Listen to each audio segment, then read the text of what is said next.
I find that when it comes to understanding Chinese travel patterns, you have to approach a macro approach. You have to do it at a macro level. Seriously, because travel is still a communal decision executed at an individual, or in this case, a small group level. The Chinese are groupies. Okay, we don't have lone wolves, because lone wolves get shouted down, eliminated in the way in our education and our social and how our society works. So there's no lone wolves.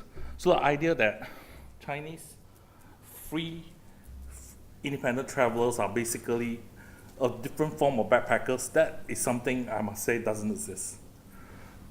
If you're looking for a very good fit, probably the best fit is millennial travelers, age 18 to 35. They're they know English very well. They're exposed to Western cultures. They have less fears about traveling overseas by themselves or in small groups of 5 to 7. However, this stereotype, free independent travelers now, must include some non-millennial groups as well. Who are they? For example, if you have been following Chinese geopolitical situation right now in East Asia, China is not making friends right now with many countries in Asia. Thailand, Vietnam, Philippines, which are traditionally popular tourist destinations, but currently because of the assertive way that they are imposing their maritime rights over territorial waters, there's a lot of tension. So a lot of the Chinese travelers, they're trying to skip over this particular belt of uncertainty into Malaysia and Singapore. This was a traditional travel group pattern. Reason because budget airlines, Jetstar and AirAsia have found its way to tier 2 Chinese cities for 4 or 5 years already. But recently, because of the two MAS tragedy, a lot of people are a bit leery about traveling via Malaysia. So this group is being disrupted. And repositioning their taste is something we're considering. And even the problematic nations, the ones who are in a very tense footing with China, like Thailand, are offering free visas to try to get these travelers back. Okay, then there's another thing I want to share, and that's more related to luxury travel. There's this thing called the naked officer phenomenon.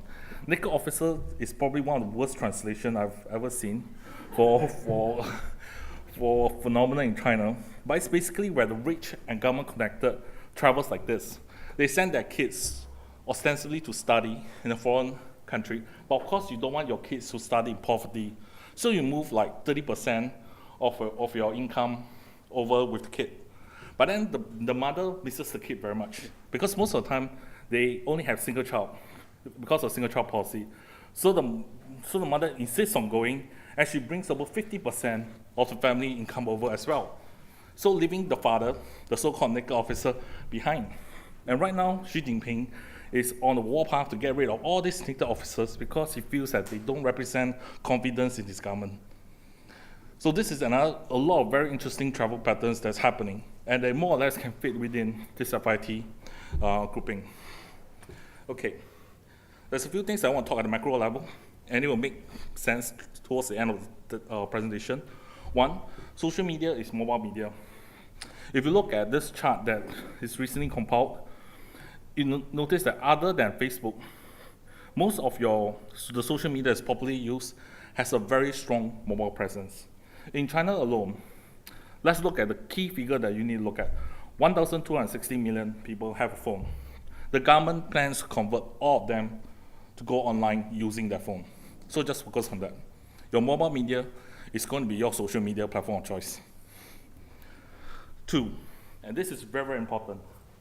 If you're planning to build travel preference for Queensland, you have to get into e-commerce in China. No buts about it. Okay, a few months back, the CEO of Carnival Cruise, the largest cruise company in the world, said that China is the largest cruise market for him, even though Carnival's share of the market is so small. And to back up what he said, he invested $500 million USD in media deals with Ctrip.com, which is a dominant travel portal in China. Okay, why? Very simple. People have very interesting travel patterns, especially for the travelers age 40 and below. We spend our time looking at Taobao for surprise discount packages that it just makes no sense not to buy. But then we always keep an eye on C-Trip for seasonal promotions that's worth planning a trip with your family or friends during one of the social occasions that the previous speaker has presented. So there's these two dominant travel preference mindset that you have to encapsulate. And most of them are happening on platforms where transaction is second nature to it. So I'm not going to tell you here to double up your investment in social media. I'm asking you to focus on transaction-based media platform in China as your go-to-market strategy. Okay, key thing I want to share. Okay, China's economy is declining. That is the bad news. The good news is online domestic consumption is growing. And why is this so? Tier 2, Tier 3. The fascinating part about Tier 2 and Tier 3 cities in China is they are e-commerce driven. In Tier 1 city, consumers will only buy from, for example, from Burberry online once. If they like their first purchase from Burberry, they'll go to a Burberry store for the next transaction to embrace a full experience. That's because Tier 1 has so many stores that they can choose from. But Tier 2, Tier 3, there's not that many brick and mortar outlets. If you want your brand to be in front of consumer, the easiest way is to get it on e-commerce. Because seriously, they spend the most time there. For ladies especially, Taobao's image search is their default landing page. The other thing to remember is that all this is not happening by itself. Be it online travel, online payment, online shopping, group buying, all this is happening together. They're influencing together. So when you're looking at the way to advertise your business, even China's Groupon type of portals is also worth considering, because all this is not happening by itself. Easier to pay, easier to book, easier to buy online. All this is part of one basic behavior change. And just now, the previous speaker I mentioned, government wants to move the whole economy from high export from high savings to high domestic consumption. It's happening now. In fact, I'd like to raise a few things. China has more artificial long weekends created in a year to drive weekend getaways and shopping sprees. What is an artificial long weekend? I can tell you, my 4 years in Shanghai, I really hate this long weekend because there's a holiday on Thursday. So what does the government do? The government said that, okay, fine, Thursday, Friday, Saturday, don't need to work. Sunday must come back to work. This is an artificial long weekend, which doesn't make sense to me at all, but this is how they drive local domestic consumption. Your services in terms of travel promotion packages has to have a strategy to target this artificial long weekends as well. New consumer media habits are on the rise. I'll not touch on them. I think most of us know what they are. Okay, media fragmentation is a very big problem. Traditional media, hybrid media, social media, old media. Because of that, attention span is split, and people have to see more of your messages in various medium, in different type, preferring different types of storytelling to interest them in your brand.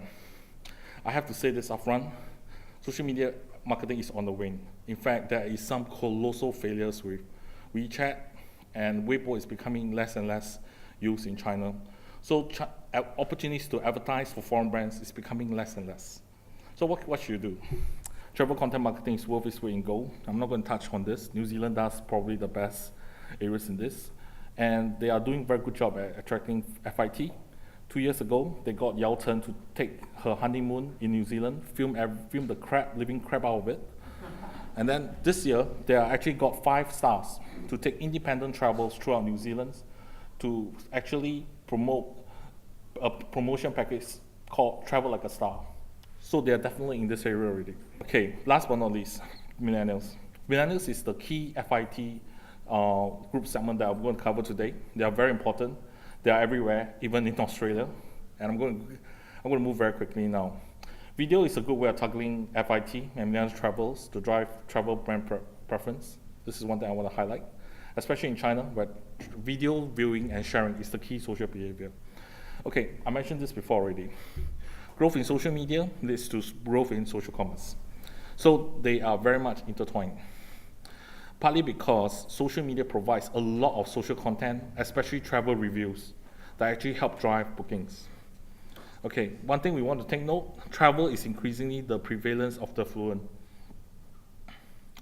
Okay, and even for the rich people, sending their children abroad is probably the most luxury, the biggest luxury investment that they can make so far.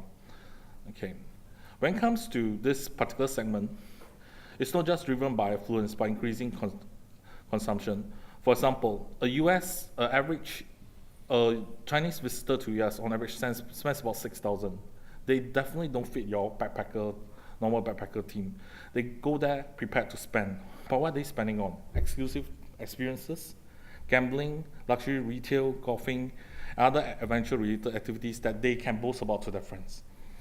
And right now, there's two interesting stereotypes.